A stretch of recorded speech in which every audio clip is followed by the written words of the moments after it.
बिस्मिल्लाहिर्रहमानिर्रहीम, अस्सलाम वालेकुम। डियर स्टूडेंट्स, आज ये लेक्चर ओ लेवल के सिलसिले में जिसमें मैं बताने लगा हूँ कि ओ लेवल के मुख्तलिफ पेपर्स में किस तरह के क्वेश्चंस आते हैं। जब मैं ये डिटेल आपको बताऊंगा, बिलीव मी कि आपको लगेगा कि इट्स क्वाइट क्वाइट ईजियर। सुने, मैं सबसे पहले स्टार्ट कर रहा हूँ उर्दू में। देखिए, उर्दू में दो पेपर होते हैं, एक पेपर नंबर वन रीडिंग का, दूसरा पेपर नंबर टू राइटिंग का। ये जो पहला पेपर है ना, ये 1.5 आवर का होता है और 50 मार्क्स का होता है। इसमें 3 क्वेश्चन तो सिर्फ कॉम्प्रीहेंशन पैसेजेस के होते हैं, जिसमें एक पैराग्राफ दिया होता है और उसके बाद नीचे क्वेश्चंस होते हैं जो आपने उसी पैराग्राफ में से समझ के अपने अल्फाज में आपने आंसर लिखने होते हैं। इसमें एक क्वेश्चन ये भी होता है कि आपने पैराग्राफ का खुलासा लिखना होता है, तकरीबन 100 वर्ड्स का। ये जो आप खुलासा लिखेंगे, इसमें आपके 4 मार्क्स कंटेंट के होंगे और 6 मार्क्स फिर जो आपकी राइटिंग स्टाइल है या जो आप लैंग्वेज यूज कर रहे हैं उसके होंगे। क्योंकि उसमें क्वेश्चन ये आस्क ये होता है कि आपसे डिमांड ये होती है जो रिक्वायर कि आपने अपने वर्ड्स में लिखना है। इस तरह एक क्वेश्चन इसमें आ जाता है कि आपने ईमेल फॉर एग्जांपल लिखनी है जो तकरीबन 150 वर्ड्स की होती है। इसमें भी तकरीबन 6 मार्क्स कंटेंट के होते हैं और 8 मार्क्स पे राइटिंग स्टाइल और आपने जो जुबान यूज कर रहे हैं उसके मार्क्स होते हैं। अच्छा, इसमें ईमेल की जगह खत भी आ सकता है, मुकालमा आ सकता है और दरखास्त वगैरह भी आ सकते हैं। इसमें असल पॉइंट ये है कि जो आप लिखेंगे ना, उसमें आपने वर्ड्स बहुत अच्छे इस्तेमाल करने हैं। मिसाल के तौर पे खुश होना की जगह बाग बाग होना लिखेंगे तो ज्यादा अच्छा हो जाएगा। मर गया, फोत हो गया की जगह अगर दारे फानी से कूच कर गया लिखेंगे तो ज्यादा अच्छा लगेगा। इस तरह के आपने अच्छे अंदाज में आपने लिखना होगा। जो पेपर नंबर टू है, ये राइटिंग का होता है।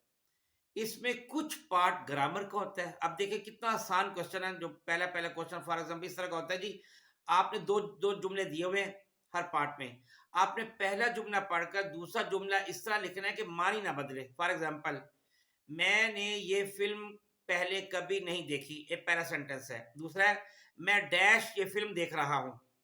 तो ये आ जाएगा इसमें, मैं पहली बार ये फिल्म देख रहा हूँ, तो बात वही है, मैंने ये फिल्म पहले कभी नहीं देखी। सपोज, इम्तिहान के दौरान बोलना मना है। अब इसका एक और सेंटेंस दिया है कि इम्तिहान के दौरान बोलने की डैश है, यानी बोलने की इजाजत नहीं है। तो बात वही होगी, इम्तिहान के दौरान बोलना मना है। वो दुकान पर गया लेकिन खरीदा कुछ नहीं। वो डैश किए बगैर दुकान से बाहर आ गया, वो शॉपिंग किए बगैर दुकान से बाहर आ गया। बात वही है, खरीदा कुछ नहीं। फिर इसमें एक पैराग्राफ होता है, जो पूरे पैराग्राफ में दरमियान में से कई जगह पे वर्ड्स छोड़े होते हैं, ब्लैंक्स, लेकिन वो तमाम अल्फाज आगे पीछे करके नीचे दिए होते हैं, वहां से आपने पिक करके उसमें लिखने होते हैं। इस तरह इसमें एक मजमून उर्दू का आता है, जो तकरीबन 200 वर्ड्स का आपने लिखना है और 20 नंबर का होता है। फॉर एग्जाम्पल आ जाएगा जी, जो को करिकुलर एक्टिविटीज है उनकी इंपॉर्टेंस पे लिख दें। जो आपका एग्जामिनेशन फीवर, इम्तिहानी दबाव होता है, स्ट्रेस होता है, उसके बारे में लिखें। आप अपने मुल्क का मुस्तकबिल क्या देखते हैं, अगर आप वजीर तालीम होते तो, वगैरह वगैरह। और इसमें एक क्वेश्चन ऐसे भी थे कि इंग्लिश का पैराग्राफ दिया होता है और उसको हमने उर्दू में ट्रांसलेशन करनी होती है। ये देखिए कितने आसान है उर्दू के पेपर। मैं आता हूँ इंग्लिश के पेपर की तरफ। इंग्लिश में भी दो पेपर होते हैं। पेपर वन, ये भी तकरीबन 1.5 घंटे का होता है, 60 मार्क्स का। इसमें एक सेक्शन होता है डायरेक्टेड राइटिंग का, जिसमें तकरीबन आपने फॉर एग्जांपल लेटर लिखना आ जाएगा, स्पीच लिखनी आ जाएगी, रिपोर्ट लिखनी आ जाएगी, कोई आर्टिकल लिखना आ जाएगा। ये तकरीबन 200 से 300 वर्ड्स का आपने लिखना होता है। फिर इसमें एक होता है सेक्शन टू, क्रिएटिव राइटिंग। इसमें आपने कोई ऐसे लिखना होता है, आर्गुमेंटेटिव भी होता है और डिस्क्रिप्टिव भी हो सकता है। और बाज़ वक़्त ये भी होता है कि जी 2 पैराग्राफ्स दिए हुए, आपने उन दोनों को पढ़ना है। अब फिर उनसे कंसर्न नीचे क्वेश्चन दिए होते हैं, आपने फिर उनकी डिटेल भी लिखनी होती है। आप फॉर एग्जांपल ये भी आ सकता है जी, दोनों पढ़कर आप आर्टिकल लिखे। फॉर एग्जांपल दोनों जो पैराग्राफ थे वो तकरीबन अब्रॉड के थे, तो आपने लिखना है कि जी अगर आप बाहर जाते हैं तो उसके फायदे नुकसान देखिए, उससे कंसर्न आ सकता है, जो आपने वहां से कुछ आइडियाज पिक करने होते हैं। और दोनों फिर पैराग्राफ के आइडियाज को आपने इवेल्युएट भी करना होता है कि पहले पैराग्राफ में क्या कहा गया, दूसरे पैराग्राफ में, उनकी फिर आपस में कंपैरिजन समझो करना है और उसको लिखना अपने अल्फाज में है। उसकी आपने कोई हेडलाइन भी देनी होती है और उसका जो आप जो लिखेंगे आर्टिकल वगैरह, उसका साइज तकरीबन 350 वर्ड्स का होगा। इसमें 10 मार्क्स कंटेंट के होते हैं, 15 मार्क्स फिर क्वालिटी के होते हैं, ये ध्यान में रखना। तो इसमें क्वालिटी बहुत इंपॉर्टेंट है। इसमें एक सेक्शन 2 होता है, इसमें तकरीबन 450 वर्ड्स का आपने ऐसे लिखना होता है। मसलन ईद पे क्या सीन होता है, ईद की तैयारी कैसे की जाती है, ईद के बाद फिर क्या सीन होता है, मेले का इसी तरह सीन हो गया, बारिश का सीन हो गया, बारिश से पहले क्या सीन था, बाद में क्या हो गया। तो ये भी आ सकता है कि जी आपने किसी ने आपको चैलेंज कर दिया और आपने उसका कबूल किया, ये किस किस्म का चैलेंज हो सकता है, क्या चैलेंज था, फिर आप उस पर कुछ लिख सकते हैं, या कोई कहानी आ सकती है, कहानी लिखे जी। फॉर एग्जाम्पल किसी स्कूल में कोई रूनुमा वाकया रूनुमा हुआ, आप उस पर कहानी लिखें पूरी। बाजार में, पार्क में कहीं रूनुमा होने वाला वाकया लिख दे। कोई तस्वीर दी हो सकती है, उस पर कहानी हो सकती है कि जी इस पर कहानी लिखे। कोई कोटेशन दी होती है, उस पर कहानी बनाए। इस तरह की क्वेश्चन आ सकती है। मतलब आप गौर करें कि जिस इंसान को खुद कुछ लिखना आता हो और उसकी वोकैबुलरी अच्छी हो, वो बेहतरीन अंदाज में लिख सकता है। और ये मैंने आपको पहले भी अपने पिछले लेक्चर में बताया था कि इसमें सबसे ज़्यादा हमारा फोकस आपकी वोकैबुलरी के इंप्रूवमेंट पे होगा, उर्दू में भी और इंग्लिश में भी। अच्छा, मजमून में जो आपका इंट्रोडक्शन है वो बड़ा क्रिस्प और गुड देना आपने। फैक्ट्स और फिगर्स इसमें कोशिश करें दें, स्टैटिस्टिक्स अगर हो सकता है तो दें, कहीं कोटेशन हो सकती है वो तो दें, लेकिन ये ध्यान में रखें कि जो सब्जेक्ट मैटर वो टू द पॉइंट लिखें। ठीक है। और अच्छा, एक बात ध्यान में रखने का, आपने जो ऐसे लिखना है ना वो आपने यूनिवर्सल लेवल पे लिखना है। यानी कि उसमें सिर्फ पाकिस्तान का अकेला जिक्र नहीं होगा, आपने दुनिया के लेवल पे जिक्र करना है कि दुनिया में इस पे क्या एफर्ट हो रही है, कोशिशें हो रही हैं, या ये कि दुनिया के लेवल पर इसको कैसे सॉल्व किया गया है वगैरह वगैरह। फ्यूचर सिनेरियो भी पेश करें। ठीक है। अगर आप समझते हैं तो ज़्यादा अच्छे अंदाज में ज़्यादा अच्छी वोकैबुलरी लिखें। ईडियम्स हो सके तो कुछ ज़रूर इसमें दे दें, फ्रेजेस लिखें, सिमिलीज और मेटाफर्स लिखें ताकि तहरीर खूबसूरत बन जाए। यानी आपने बेहतरीन से बेहतरीन तहरीर लिखनी होती है। और एक अच्छे ऐसे के 6 पैराग्राफ होते हैं। जो डॉगमेटिक वर्ड्स हैं उनसे अवॉइड करना है, जैसे ऑलवेज, नेवर, ओनली। उसकी जगह आप यूज़ करें often, seldom, one of the things लिखें। और हर स्टेटमेंट जो आप लिख रहे हैं उसके प्रूफ जरूर लिखना है, यानी हवा में तीर नहीं चलाना। इस तरह suppose I think, they can वगैरह इस्तेमाल ना करें। उसकी जगह करें it is a fact that, no doubt it is dash. तो फिर इसमें नई नई आप न्यूज और स्टैटिस्टिक्स जो है ना उसको भी आप दें, और वो ज़ाहिर है अगर आप उसको, आपके पास अपडेट इंफॉर्मेशन होगी, मॉडर्न इंफॉर्मेशन होगी, न्यू नॉलेज आपके पास होगा, तभी आप उसमें दे सकेंगे। अब मैं आता हूँ इस्लामियत के पेपर की तरफ। अब इसमें जो पेपर 1 है इस्लामियात का, वो 1.5 आवर का होता है और 50 मार्क्स का होता है। अच्छा, इसमें कुरान की आयात दी होती हैं, आपने उनके थीम लिखने होते हैं। तर्जुमा तो गिवन होता है, कहना क्या चाहते हैं, अल्लाह ताला कहना क्या चाहते हैं। आज के दौर में इन आयात के मानी की अहमियत क्या है। फॉर एग्जाम्पल अगर मैं सूरत इकरा जो है ना, जो पहली 5 आयात है जो नाजिल हुई थी वो दी होंगी, तो आपने उसकी डिटेल लिखनी है कि आज के दौर में ये कहाँ पे इम्प्लीमेंट हो रही है, इसके सिलसिले में क्या करना चाहिए, इल्म कैसे हासिल करना चाहिए, कौन सा इल्म ज़्यादा बेहतर है, और वगैरह वगैरह। इस तरह अगर क़यामत की आयत आ गई हैं, सूरत तकासुर आ गया, सूरत ज़िलज़ाल आ गया, तो उसके बारे में फिर अपने क़यामत के सारे मंज़र जो है ना वो आपने पेश करने हैं, क़यामत की इम्पोर्टेंस बतानी है, क़यामत क्यों ज़रूरी है, वगैरह वगैरह। फिर कुरान, हदीस, फ़िक़्ह पर सवालात आएँगे, इजमा क्या होता है, क़यास क्या होता है, ठीक है। किताबें, यानी यूँ समझे कि इस्लामी कवानीन जो है ना वो क्या होते हैं, उन पर ज़िक्र आ जाएगा। फॉर एग्ज़ाम्पल ये भी आएगा कि इस्लामी जो कवानीन वो हैं क्या। फॉर एग्ज़ाम्पल चोरी की सज़ा क्या है, ज़िना की सज़ा क्या है, आप सल्लम की ज़िंदगी की जो तफ़सील है वो आ जाएगा। खुतबा हिज्जतुल विदा जो है ना वो इसमें आ सकता है। आप बताएँगे कि इसमें इस खुतबतुल हिज्जतुल विदा में अहम बात क्या कही गई है, और कौन-कौन सी ज़्यादा अहम बातें जिनको आप सल्लल्लाहु अलैहि वसल्लम ने फ़ोकस किया है। कातबीन वही की तफसील आएगी कि कौन-कौन से कितने टोटल कातबीन वही थे, उनकी कोई कुछ ना कुछ को के नाम आपको आने चाहिए। किसने कितनी अहादीस तकरीबन नकल की हैं। इंटरनेट पर कुरान पाक मैसर है, उसके क्या फ़ायदे हैं, उसके असरात क्या होते हैं। कुरान आसमानी किताब है, इस पे अकली दलाइल दें। इस तरह के क्वेश्चन आएँगे पेपर 1 में। और इस्लामिक का पेपर 2 है, इसमें 5 क्वेश्चन दिए होते हैं, इसमें से 4 करने होते हैं, 1 1/2 आवर का होता है, 50 मार्क्स का। इसमें अहादीस दी होती हैं, बिल्कुल उस तरह जैसे उसमें कुरानी आयत दी थी, इसमें अहादीस दी होती है, उससे मुतालिक सवालात होते हैं। फॉर एग्जाम्पल इल्म हासिल करना हर मुसलमान मर्द औरत पर फ़र्ज़ है, तो आ जाएगा जी कौन सा इल्म और क्यों हासिल करें। और अगर किसी हदीस में फॉर एग्जाम्पल किसी अमल का ज़िक्र है तो सवाल होगा कि आप इस पर अमल कैसे करेंगे? आज के दौर में इसको कैसे इम्प्लीमेंट कर सकते हैं, उसको कैसे उस पर कैरी आउट कर सकते हैं हम उसे। अहादीस की अक़साम क्या, सही अहादीस कौन-सी होती है, हसन कौन-सी होती है, ज़ईफ़ कौन-सी होती है, उनकी तफसील थोड़ी सी बतानी पड़ती है, और आप हदीस को कैसे और क्यों दुरुस्त मानते हैं, ये आप सल्लम की वफात के तो 100 साल बाद मुरतब की गई, तो फिर क्या ये गलत नहीं हो सकती, वगैरह वगैरह।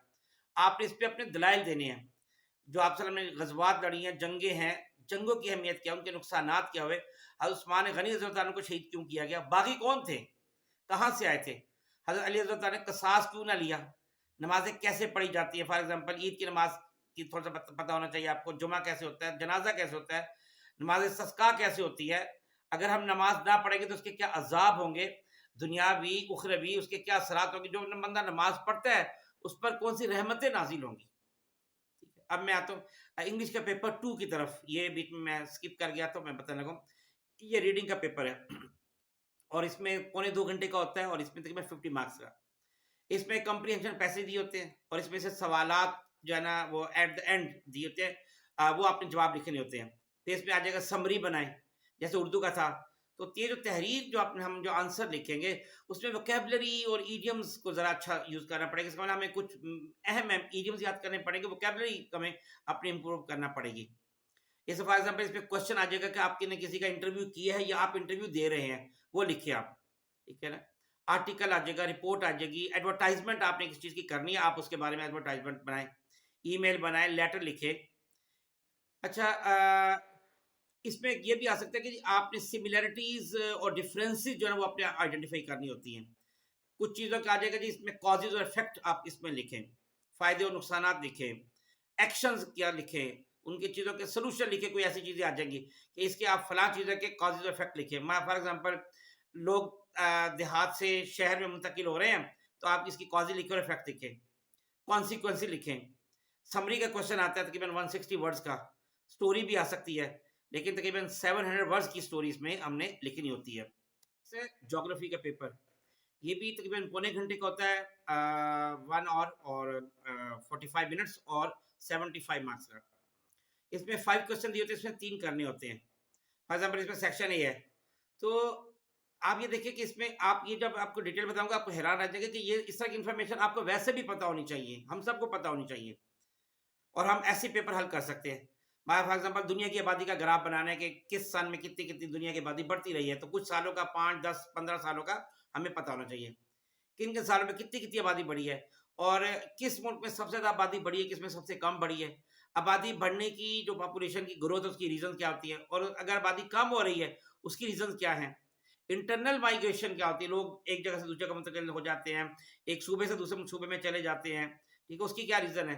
लोग देहातों से, विलेजेस से शहरों की तरफ आ रहे हैं, उसकी रीज़न क्या है, ठीक है। मुख्तलिफ मुल्कों और शहरों की स्टैटिस्टिक्स जो है ना वो आपको कुछ ना कुछ पता होनी चाहिए। इस तरह हमारी जो इकोनॉमी है, उसके बारे में कौन सा मुल्क इकोनॉमी के लिहाज से किस नंबर पे स्टैंड कर रहा है, आबादी के लिहाज से कहाँ स्टैंड कर रहा है। इसका फिर एक सेक्शन बी होता है। फॉर एग्ज़ाम्पल उसमें मैप दिया हुआ है, उस पर शो करना पड़ेगा कि जी दुनिया का अगर मैप बताएँगे जी अंदाज़े से थोड़ा-सा आपको बताना पड़ेगा जिसमें अमेरिका कहाँ पे है, इंग्लैंड कहाँ पे है, फ्रांस कहाँ पे है, जर्मनी कहाँ पे है, चाइना कहाँ पे है, पाकिस्तान कहाँ पे है, वगैरह, वगैरह। फिर पाकिस्तान का मैप हो सकता है जिसमें बताना पड़ेगा जी सूबे कहाँ से कहाँ तक शुरू होते हैं। पंजाब की ज़रा लाइन ड्रा कर दें, सिंध की बना दें, बलूचिस्तान की बना दें और वगैरह, वगैरह। और ये कि इस तरह केव्स के बारे में इंफॉर्मेशन आ जाएगी, फैक्ट्रीज़ की इंफॉर्मेशन आ जाएगी, बेस, गल्फ, ओशंस, रिवर्स, इनकी इंफॉर्मेशन आपके बारे आपसे पूछी जा सकती है। फॉर एग्ज़ाम्पल दुनिया के बड़े-बड़े दरिया कौन से हैं, ठीक है? दरिया कहाँ से बनते हैं, कैसे बनते हैं, इसके असरात क्या होते हैं? पुराने ज़माने में कौन से ऐसे दरिया जो अब नापेद हो गए, ख़त्म हो गए हैं? साहिली इलाकों में जो कोस्टल एरियाज़ वहाँ पे रहने वाले लोगों के मसाइल क्या हैं? उनके फ़ायदे क्या होते हैं उनको? कोरल रीफ्स की डेवलपमेंट कैसे हुई है? दरियाओं के साथ जो पॉट होल्स बने होते हैं, वो क्यों बनते हैं? और दरियाओं के अगर करीब रहें तो उसके नुकसानात क्या हैं? इसमें एक सेक्शन सी होता है। देखिए कितनी इंटरेस्टिंग इन्फॉर्मेशन है सारी की सारी। ये हर इंसान को पता होनी चाहिए। फॉर एग्ज़ाम्पल सेक्शन सी है ना कि मुख्तलिफ मुल्कों में पानी का इस्तेमाल का तनासुब क्या है? घरों में कितना इस्तेमाल होता है? कमर्शियल कितना इस्तेमाल होता है? फैक्ट्रियों में कितना होता है? मुख्तलिफ डैम्स की इन्फॉर्मेशन होनी चाहिए। डैम्स के फ़ायदे क्या, नुकसानात क्या हैं? बेरोज़गारी की इलिटरेसी की रीज़न क्या है? बेरोज़गारी की रीज़न अनएम्प्लॉयमेंट की रीज़न क्या है? किस मुल्क में कितनी बेरोज़गारी है? मुख्तलिफ इंडस्ट्रीज़ की इम्पोर्टेंस क्या है? वगैरह, वगैरह। इस तरह की ये चीज़ें हमने लिखनी होती है अपनी ज्योग्राफी के पेपर में। अब मैं आता हूँ मैथ की तरफ। मैथ में भी 2 पेपर होते हैं। जो पहला पेपर है मैथ का पेपर 2 आवर्स का होता है 80 मार्क्स का। इसके लिए हमें डायग्राम पता हो, radius, median, mode, arithmetic means, standard deviation, variance, सूद, इंटरेस्ट के जो फार्मूले वो है, distance formula, factorisation, solve equations वाले क्वेश्चन आएंगे, डेरिवेशन आ जाएगी, इंटीग्रेशन आ जाएगी, मैट्रिसेस, ये सारे वो जो आमतौर पे एफएससी वगैरह में मैट्रिक में होते हैं ना वही चीजें हैं, प्रोपोर्शन। फिर जो पेपर 2 है ये तकरीबन 2.5 आवर का होता है, ये 100 मार्क्स का होता है। इसमें परसेंटेज है, प्रॉफिट है, या सारे वो चीजें आपने पढ़ी हुई हैं सारी, पाई चार्ट्स है, बार चार्ट्स है, फ्रैक्शंस है, वैल्यू ऑफ जनरल नॉलेज है, इसमें शेप्स आ जाएगी, पॉलीगॉन आ जाएगा, हेक्सागोन आ जाएगा, हिस्टोग्राम आ जाएगा, वॉल्यूम आ जाएगा, एंगल्स आ जाएगा, वगैरह वगैरह। फिर मैं आता हूँ साइंस। जैसे देखिए जो फिजिक्स है, केमिस्ट्री है, बायो है, इन सब का एक ही पैटर्न है। ये 3 पेपर होते हैं सबके। पेपर 1 1 घंटे का होता है। इसमें कैलकुलेटर यूज करने की इजाजत होती है। इसमें एमसीक्यूज तकरीबन 40 होते हैं। टाइम इसमें 45 मिनट होता है। 40 मार्क्स के एमसीक्यूज होते हैं। अच्छा, इसमें पेपर 2 जो है वो सेक्शन ए में 45 मार्क्स होता है, फॉर स्ट्रक्चर्ड क्वेश्चन होते हैं, और सेक्शन बी में 4 क्वेश्चन में से 3 करने होते हैं। ठीक है, और इसका पेपर 3 जो इसमें होता है, अच्छा इसमें क्वेश्चंस वो होते हैं जिसमें ज्यादातर यानी सिंपल इंफॉर्मेशन वाले नहीं होते। इसमें आ जाएगा डिस्क्राइब, इसमें आ जाएगा कंपेयर, इसमें आ जाएगा कंट्रास्ट, ठीक है, इसमें आ जाएगा वाई, इसमें आ जाएगा इसको आप शेप को फॉर्म करें और उस पर फिर आगे उसकी डिटेल बताएं। इस तरह के क्वेश्चन जिसमें कुछ ना कुछ बंदे को, लड़के को काम करना पड़ता है, उस तरह के क्वेश्चन जो है ना आएंगे। सिंपल बातें नहीं पूछी जाती। ऐसा पेपर 3 है, उसमें प्रैक्टिकल टेस्ट भी हो सकता है, या फिर उसका ऑप्शन है कि अल्टरनेट कोई रिटर्न पेपर लिया जाता है इसमें। साइंस के तीनों पेपर इसी पैटर्न पे होते हैं, उसके 3-3 पेपर होते हैं। और एंड में मैं आ रहा हूँ पाक स्टडीज का पेपर, ये भी 1.5 आवर का होता है और 75 मार्क्स का। इसमें फॉर एग्जांपल सल्तनत उस्मानिया जो है उसका, उसके जवाल, उसका जो डाउनफॉल है, उसकी रीजंस हैं, पाकिस्तान की पूरी मूवमेंट, मतलब 1857 से लेकर 1947 तक की तमाम जो कुछ इसमें हुआ सब कुछ इसके अंदर शामिल है। खिलाफत मूवमेंट समय शामिल है। फिर इसके अलावा मुगल एम्पायर है, वर्ल्ड वॉर्स है, यूएनओ का रोल है, पाकिस्तान की इकोनॉमी है, पाकिस्तान के प्राइम मिनिस्टर्स हैं, इसके प्रेसिडेंट हैं, इसके मार्शल लॉज और वगैरह वगैरह। और जो पेपर 2 है ये 1.5 आवर का होता है, 75 मार्क्स का। इसमें जैसे पाकिस्तान, उसके जो नेबरिंग कंट्रीज है वो हैं, पाकिस्तान के माउंटेन्स हैं, एग्रीकल्चर है, इंडस्ट्री है, रोड्स हैं, रेलवे है, हवाई जहाज़ों का सिस्टम है, मैप्स है, क्लाइमेट चेंज है, फॉरेस्ट है, डैम है, बैरेज है, मैरीन फिशिंग है, पेट्रोल है, गैस है, एनर्जी उसके सोर्सेज है, सोलर एनर्जी है, सोलर फॉर्म है, टूरिज्म है, कल्चर है, ट्रांसपोर्ट है, सारी वही चीज़ें जो हम आए दिन हम अपनी बुक्स में पढ़ रहे होते हैं। तो ये इस तरह के सारे के सारे पेपर होते हैं। मैंने बताया कितने कितने मार्क्स का होता है, कितने कितने टाइम का होता है। ये तैयारी करके आप खुद अंदाजा करें, इसे मैंने डिटेल बताई है कि हर बच्चे के पास कितनी ज्यादा इंफॉर्मेशन होगी। और जब वो बच्चा ओ लेवल करेगा तो वो दुनिया के बारे में ना सिर्फ मालूमात रखेगा बल्कि दुनिया के साथ compete करने के वो काबिल हो जाएगा। बहुत शुक्रिया। अस्सलाम वालेकुम वरहमतुल्लाहि वबरकातुहू।